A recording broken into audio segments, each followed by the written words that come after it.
하나님께서 우리에게 주신 말씀은 빌립보서 4장 10절에서 13절까지의 말씀이 되겠습니다.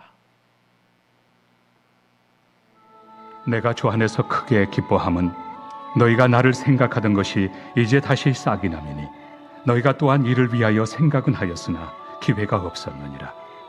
내가 궁핍함으로 말하는 것이 아니니라.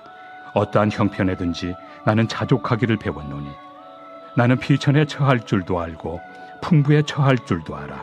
모든 일 곧 배부름과 배고픔과 풍부와 궁핍에도 처할 줄 아는 일체의 비결을 배웠노라. 내게 능력 주시는 자 안에서 내가 모든 것을 할 수 있느니라. 아멘. 여러분들이 너무나 좋아하시는 말씀입니다. 내게 능력 주시는 자 안에서 내가 모든 것을 할 수 있느니라.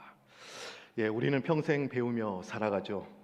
그래서 인생을 이렇게 정의 내릴 수가 있을 것 같습니다. 인생은 그 자체가 배움이며 배우는 과정이다.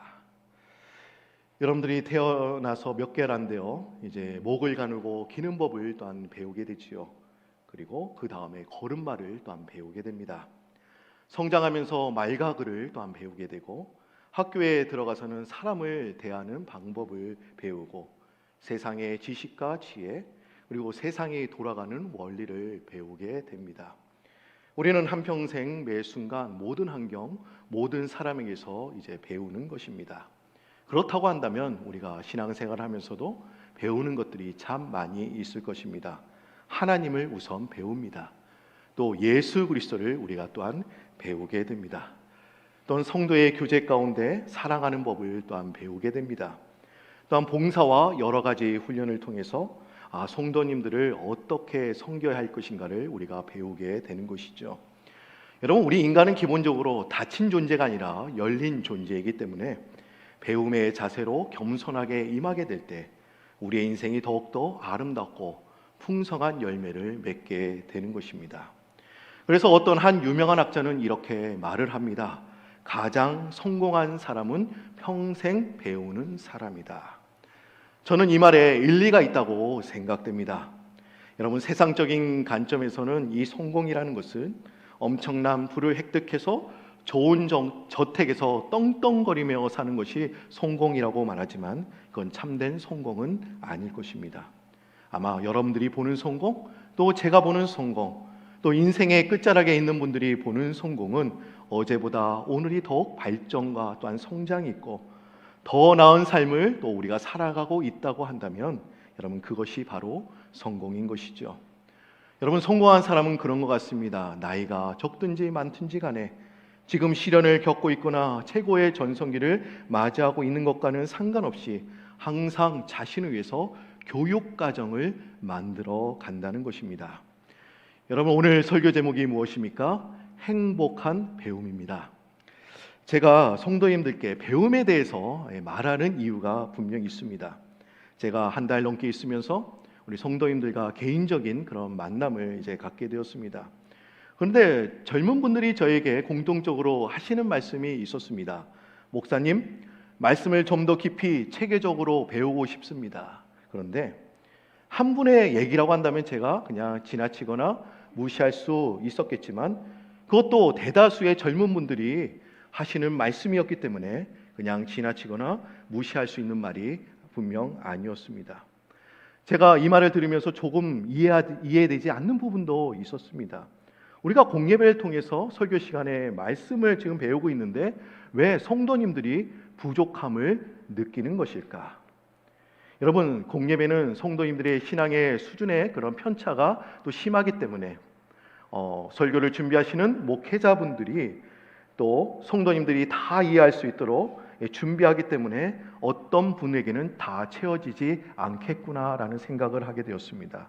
그래서 어떤 분에게는 설교 말씀만으로도 충분하겠지만 또 어떤 분에게는 조금 부족한 부분을 느끼는 분도 있겠구나라는 생각을 하게 되니까 저에게 그런 하시는 말씀이 분들이 10분 이해가 갔던 것이죠. 근데 저에게 하신 말씀 중에 제 귀에서 계속 떠나지 않았습니다. 말씀을 배우고 싶습니다. 자꾸 잃어버리려고 해도 자꾸 제 귀에 들리더라고요. 직접 되는 귀에 대고 하는 것은 아니었지만 계속 그 말씀이 저에게 들려왔습니다. 말씀을 배우고 싶습니다. 그렇다고 제가 유전의 성전에 온 지 얼마 되지 않았는데 독자적으로 제자 훈련 프로그램을 만들 수 있는 사항도 아닙니다. 그렇다고 저에게 전해준 분들의 말씀을 대수롭지 않게 여길 수 없는 사항도 아닙니다. 그래서 저는 이런 생각을 하게 되었습니다. 스스로의 훈련을 통해 배우는 것들을 소개하면 좋겠구나. 여러분, 스스로의 훈련을 통해서 배우는 것들이 분명 있다는 것이죠. 우리가 배움이라는 것이 좋은 스승과 또한 지도자, 목회자 밑에서 배우는 것들만 있는 것이 절대로 아닙니다.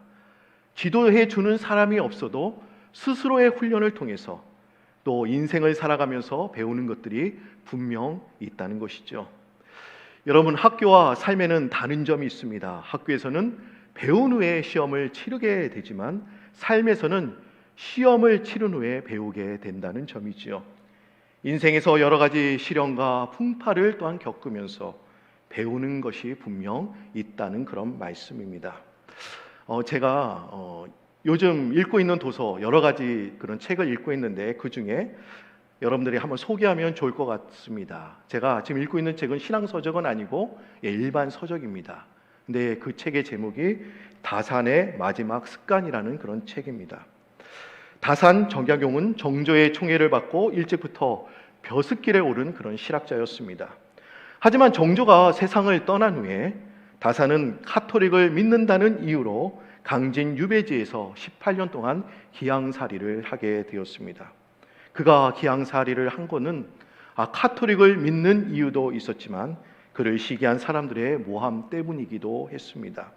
그런데 다산은 유배지에서 얻은 깨달음을 이 책에서 소개하고 있습니다. 제가 설교를 준비하면서 오늘 내용과 연결되는 부분이 있었기 때문에 우리 성도님들에게 소개하면 참 좋겠다라는 생각을 하게 되었습니다. 여러분, 이 다산에게는 두 아들이 있었습니다. 그런데 다산의 집안은 이제 완전히 패족이 된 것이죠.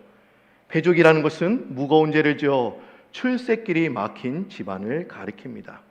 근데 다산은 이 두 아들에게 이걸 이렇게 당부하고 있습니다. 패족으로서 잘 처신하는 방법은 독서밖에 없어. 독서는 사람에게 가장 깨끗하고 중요한 일일 뿐더러 호사스러운 자재는 그 맛을 알 수가 없고 시골의 자재들은 그 오묘한 이치를 알 수가 없지. 그러면서 이 다산은 또한 두 아들에게 이렇게 덧붙이면서 이야기를 합니다. 반드시 어려서부터 듣고 본 바가 있고 너희들처럼 중간에 재난을 겪어본 젊은이들이 진정한 독서를 할 수 있는 거야. 그들이 책을 읽을 수 없다는 것이 아니라 뜻도 모르면서 그냥 글자만 읽어 내려가는 것은 진정한 독서가 아니야 라고 이렇게 당부했던 것입니다.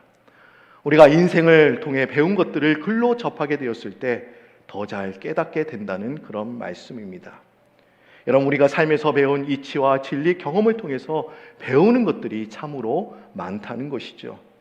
스스로의 훈련을 통해 배운 것들이 자신에게 잊혀지지 않는 아름다운 자산으로 남게 될 것이라는 그런 말씀이기도 합니다. 여러분, 스스로의 훈련을 통해서 배우는 것들이 많이 있습니다. 그런데 그것이 오늘 본문에서 소개되고 있습니다. 과연 우리가 스스로의 훈련을 통해서 무엇을 배울 수 있을까? 여러분, 빌립보서 4장 11절 말씀, 오늘 본문 말씀을 다시 한번 보시기를 바랍니다. 내가 궁핍함으로 말하는 것이 아니니라. 어떠한 형편에든지 나는 자족하기를 배웠다라고 말씀하고 있습니다. 여러분, 바울 사도는 지금 뭐라고 고백하고 있습니까? 나는 자족하는 방법을 배웠다. 그 자족함을 배웠다라고 지금 말하고 있습니다. 여러분, 자족이라는 말이 과연 무슨 의미입니까? 환경과 상관없이 스스로 만족함을 말합니다. 여러분, 배웠다는 것은 그것이 어렵다라는 의미가 담겨져 있다는 것이죠. 쉬우면 배울 필요가 없죠. 그냥 자기가 터득할 수 있는 것인데, 근데 지금 배웠다라는 것은 어렵기 때문에 그것을 계속 배워나갔다라고 지금 고백을 하고 있는 것이죠.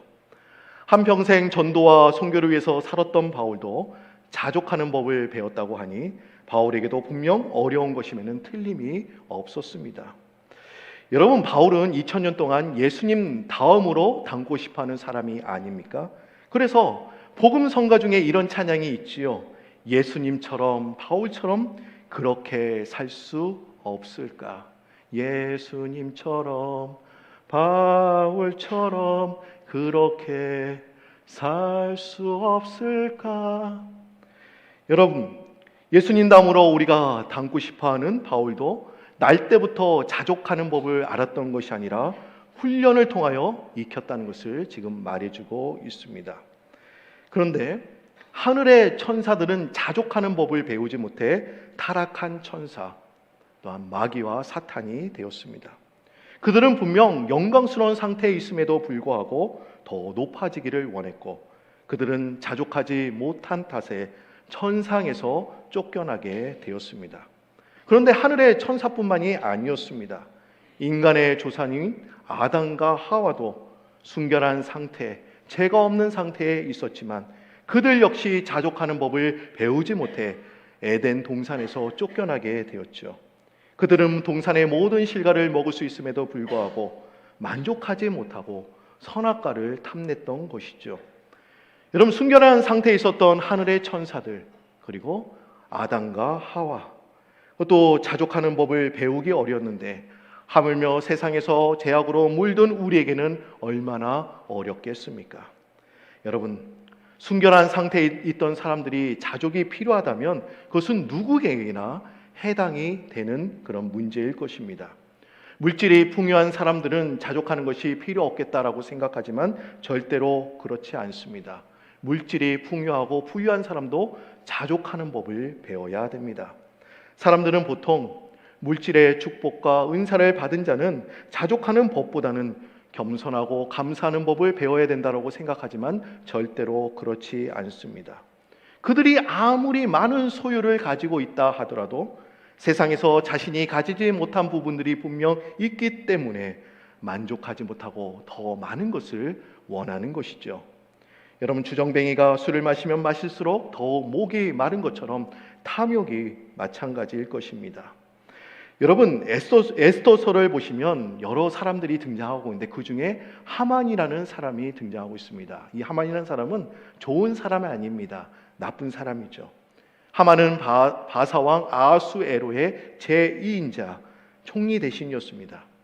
하지만 그는 모르드게가 자기에게 절하지 않는 것 때문에 만족하지 못하고 분노에 휩쓸려서 유대인들을 모두 죽일 계획을 꾸미게 됩니다. 풍부한 물질과 막강한 권력을 갖고 있었지만 명예욕에 자족하지 못했던 것이죠. 그럼 반대로 한번 여러분들이 생각해 보시면 좋을 것 같습니다. 그러면 물질이 풍요하지 못하고 궁핍한 자는 자족하는 법을 배울 필요가 없을까? 아닙니다. 오히려 그들은 그 어떤 누구보다도 자족하는 법을 열심히 배워야 됩니다.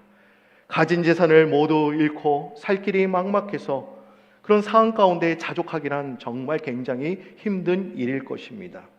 가난이 그 사람의 연결된 손까지도 다 끊어버렸기 때문에 자족하기란 참으로 어려울 것입니다. 자족하는 법을 배우기는커녕 하나님께 오히려 원망하기 십상일 것입니다. 하지만 그들에게 살아갈 이유와 힘을 주는 것은 과연 무엇이라고 여러분들 생각하십니까? 그들에게 살아갈 이유와 힘을 주는 것은 하나님의 말씀이죠. 하나님의 말씀은 살았고 운동력이 있기 때문에 아무런 빛이 없는 어둠컴컴한 절망 가운데 있는 자들에게 살아갈 이유를 분명히 제시해 주고 있는 것이죠. 오늘 본문 말씀에 여러분들이 좋아하는 말씀이 등장하고 있습니다. 제가 서두에 말씀을 드렸죠. 근데 여러분들만 좋아하는 말씀이 아닙니다. 그리스도인이라면 모두 좋아하는 말씀, 빌립보서 4장 13절 말씀, 아마 여러분들이 다 암송하는 말씀일 것입니다. 이 말씀을 한번 띄워주시면 좋겠습니다. 우리 다 같이 읽어보면 좋겠네요. 내게 능력 주시는 자 안에서 내가 모든 것을 할 수 있느니라. 내가 주님을 믿기만 하면 내가 모든 것을 할 수 있어. 여러분, 얼마나 좋은 말씀입니까? 이보다 더 좋은 말씀은 아마 성경에서 찾아봐라 없을 것 같습니다. 그런데 이 말씀만 따로 떼어서 우리가 생각해 본다면 우리를 무에서 유로 만드는 전지전능한 자로 만들어주는 것만 같습니다. 근데 하지만 실상은 그렇지 않다는 것이죠. 모든 일이 가능하다면 모든 병자는 병상에서 일어나야 합당할 것입니다. 실패라는 말이 우리말에 없어져야 하는 단어가 되어야 할 것입니다. 그런데 우리는 실패라는 말을 자주 사용하게 됐죠. 우리의 자녀들은 모두 인류의 대학에, 명문대학에 다 입학해야 될 것입니다. 그런데 그렇지 않은 가정도 있다는 것이죠. 또한 우리는 염려와 걱정, 금식 속에서는 절대로 살아서 안 되는 것이죠. 그런데 우리는 항상 염려하면서 살아가게 됩니다. 주님께서는 염려하지 말아라 라고 말씀하셨지만 우리는 근심 속에서 염려 가운데 살아가야 됩니다. 근데 여러분, 이 말씀에 이 단어를 추가해야 우리가 오해하지 않고 정확하게 이해할 수 있을 것 같습니다. 아까 13절 말씀인데 내게 능력 주시는 자 안에서 내가 모든 것을 할 수 있느니라. 근데 여기서 뭐를 추가시켜야 될까요? 내가 이 모든 것을 할 수 있다. 그냥 모든 것이 아니라 이 지시대명사, 이 모든 것을 할 수 있다. 여러분, 이 모든 것이란 무엇을 가리키는 것일까요? 13절 앞구절인 12절 말씀을 가리키고 있습니다. 비천에 처할 줄도 알고 풍부에 처할 줄도 알아. 배부름과 배고픔, 풍부와 궁핍, 이 모든 사안 가운데 저는 가능합니다 라는 것을 지금 말해주고 있는 것이죠. 여러분, 이것이 성경에서 말하는 전지전능입니다.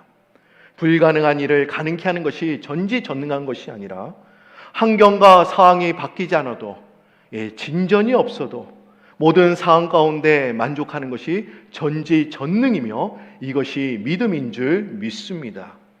이 말씀을 가지고 불가능하고 무모한 일에 도전하고 기도하는 분들이 분명 있습니다. 뭐든지 가능하다고 했잖아. 한번 기도해 보자. 여러분, 우리가 최선을 다하는 거 중요하죠.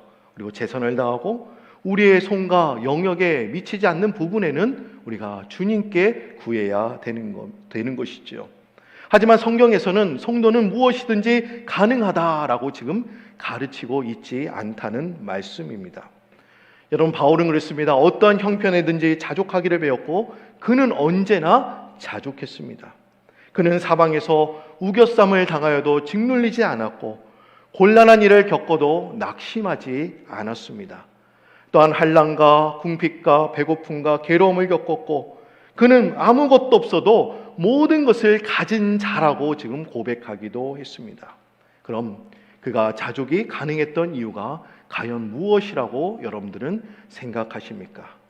그는 예수님을 진정으로 만난 사람이었고 세상의 그 어떤 것보다도 예수가 가장 존귀하고 귀했기 때문이었습니다. 여러분, 어떤 사람이 행복한 사람이고 불행한 사람일까요? 세상의 모든 것을 가지고 모든 것을 누려도 예수를 소유하지 못한 사람은 가장 불쌍한 사람입니다. 하지만 이 세상에 내가 아무것도 가진 것이 없어도 예수님만을 갖고 있는 사람, 예수님을 소유하고 있는 사람이 가장 행복한 사람인 줄 믿습니다. 그 이유는 잠시 찰나가 아니라 영혼을 소유한 사람이기 때문입니다. 여러분, 영혼을 소유한 사람은 그렇습니다. 잠시 누릴 욕망과 야망, 탐욕은 별로 중요하게 생각하지 않습니다. 소유가 그 사람을 지배하지 못하고 거기에서 벗어나 참된 자유를 누리게 되지요. 내가 어떠한 상황에서든지 감사하지 못하고 또 만족하지 못하는 것은 예수보다 더 중요하고 가치 있게 여기는 것이 있어서인지도 모릅니다. 한번 여러분 자신을 한번 냉철하게 살펴보면서 내가 예수님보다 더 좋아하는 것이 있지 않은지 한번 질문해 보시면 좋을 것 같습니다. 그럼 자족함이 우리에게 주는 유익이 있다는 것이죠. 어떤 유익이 있다고 여러분들은 생각하십니까? 왜 바울은 자족함을 배웠던 것일까요? 어떠한 상황이든지 왜 만족하면서 살았던 것일까요? 그 자족함이 주는 유익, 저는 두 가지로 말씀을 드리면서 오늘 말씀을 정리하고자 합니다. 첫째는 자족함이 있어야 우리가 하나님을 더 잘 섬길 수 있기 때문입니다. 여러분들이 자족함이 있어야 하나님을 더 잘 섬길 수 있다. 여러분, 우리가 자족하게 되면 먼저 마음의 평안과 그리고 평정심을 이제 갖게 되는 것이죠. 우리가 평정심을 갖게 되면 우리가 기도와 또 묵상에 더욱더 집중할 수가 있습니다. 여러분, 우리가 주님께 우리가 집중하다 보면 주님께서 무엇을 기뻐하시는지, 그리고 주님이 무엇 때문에 마음 아파하시는지 주님의 마음을 우리가 깨닫게 되는 것이죠. 여러분, 자족하지 못하고 욕심과 불만이 가득한 사람 주님께 집중할 수 있겠습니까? 절대로 그렇지 않을 것입니다. 오히려 자신이 처한 삶에 머리를 싸매고 힘든 시간을 보내고 있을 것입니다. 여러분, 우왕좌왕하는 군대는 절대로 싸움에 이길 수 없듯이 세상 일에 정신이 산만한 사람은 하나님께 온전히 집중할 수 없고 하나님께 온전히 헌신할 수가 없습니다. 이 불평과 불만이라는 것은 우리의 마음을 하나님에게서 멀어지게 합니다. 그리고 현재 겪는 문제에 골몰하게 만드는 것이죠. 그래서 그는 기도하는 대신에 걱정에 사로잡히게 되고 매일매일 초조하게 살아가게 되는 것입니다. 근데 저는 한번 이런 생각을 해봤습니다. 하나님이 우리들에게 가져가시는 것들이 있죠. 왜 가져가시게 될까? 아마 우리가 그것을 너무나 사랑하기 때문에 그것을 가져가시는 것은 아닐까? 왜 하나님께서 우리를 궁핍하게 만드시는 것일까? 우리가 배불리 먹고 많은 재물을 가질수록 우리의 영혼이 피폐해지기 때문에 우리를 궁핍하게 만드는 것은 아닐까라는 생각을 해보게 되었습니다. 여러분들이 이 성경의 원리를 깨닫게 된다면 모든 상황에서 감사하면서 우리가 하나님을 더욱더 집중하고 우리가 하나님을 섬길 수 있도록 하나님 그분이 환경과 또한 상황을 조성해주고 계시는가를 여러분들이 느낄 수가 있으실 것입니다. 둘째로, 자족함이 우리에게 주는 유익이 있죠. 첫 번째는 제가 말씀드렸습니다. 우리가 하나님을 더욱더 가까이 하도록 하기 위해서 이 자족함의 훈련이 필요하다. 둘째로, 자족함은 우리가 죄를 짓지 못하도록 막아주고 수많은 유혹으로부터 우리를 보호해 준다는 사실입니다. 여러분, 자족함이 부족한 곳에는 죄가 넘쳐납니다. 우리가 처한 환경에 불만을 품는 것 자체가 죄가 됩니다. 그러나 이것을 그냥 내버려두면 수많은 죄를 또한 끌어당기게 되는 것이죠. 자족하지 못하면 먼저 불평과 불만이 생기는 것이죠. 여러분, 불평이라는 것이 무엇입니까? 하나님께 따지고 또한 시비하고 또한 대적하면서 말하는 것이 여러분 불평이죠. 왜 하나님은 나의 진가와 가치를 알아주지 못하는 것인가? 세상은 나를 다 인정해 주는데 왜 그분은 나를 인정해 주지 못하는 것일까? 왜 나를 부당하게 대우하는 것일까? 이런 생각이 드는 것이죠. 그런데 여러분, 자족하지 못하면 불평만 생기는 것이 아닙니다.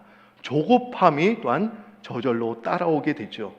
내가 원하는 시간에 하나님이 응답하시거나 자비를 베풀어 주셔야 되는데 왜 그렇지 않으신가? 왜 우리가 조급함이 생기는 이유가 뭐라고 생각하십니까? 우리가 조급함이 생기는 이유는 우리가 전적으로 주님을 신뢰하지 못하고 주님을 불신하기 때문에 우리가 조급함이 따라오는 것이죠. 그리고 자족함이란 수많은 유혹으로부터 우리를 보호해 준다는 사실입니다. 불만을 품게 되면 그때 마귀는 그 틈을 교묘히 이용해서 우리의 삶에 또한 깊숙이 파고들게 되죠. 사탄은 늘 약한 부분이나 결함이 있는 부분에 파고듭니다. 여러분, 결함이 있으니까 작은 균열이 생겨나지 않습니까? 사탄은 그걸 놓치지 않습니다. 그 사이로 유혹이 스며드는 것입니다. 그렇기 때문에 사탄은 이 불평과 조급함이 있는 사람을 눈여겨봅니다. 그리고 그들을 굉장히 잘 이용하는 것입니다. 그렇기 때문에 우리가 자족하지 못하면 사탄이 우리를 사단의 도구로 사용할 수 있다는 사실을 우리는 분명히 깨달아야 된다는 것입니다. 여러분, 그렇습니다. 우리가 자족해야 하나님을 더욱더 집중할 수가 있고 또 하나님을 더 잘 섬길 수가 있습니다. 자족함이 우리가 죄를 지지 못하도록 또 수많은 유혹으로부터 보호해주는 안전장치와도 같은 것입니다. 여러분, 우리가 믿음을 구체적으로 말할 때 이런 믿음을 우리가 소개할 때가 있습니다. 인내하는 믿음. 네, 인내하는 믿음가 있을까요? 아니죠. 굳건한 믿음도 있고 또한 자족하는 믿음도 우리가 이렇게 말할 수가 있을 것 같습니다. 여러분, 어떤 믿음이 좋은 믿음이라고 여러분 생각하십니까? 믿음 자체는 다 좋다라고 우리가 생각을 합니다. 그러나 우리가 깊이 생각해 본다면 저는 자족하는 믿음이 너무나 좋은 것 같습니다. 우리가 인내하는 믿음 좋습니다. 그런데 인내는 그저 주님의 말씀에 순종하면서 기다리는 것이 인내이지 않습니까? 그런데 이 자족하는 믿음은 그 안에 뭐가 담겨져 있습니까? 기쁨이 담겨져 있습니다. 평강이 담겨져 있습니다. 자족하는 믿음을 가진 사람 얼마나 하나님께서 기뻐하실까라는 생각을 해보게 되었습니다. 인내하는 믿음도 소중하고 가치 있는 것이지만 자족하는 믿음은 그 어떤 믿음보다도 가치가 있고 숭고한 믿음이 되는 것입니다.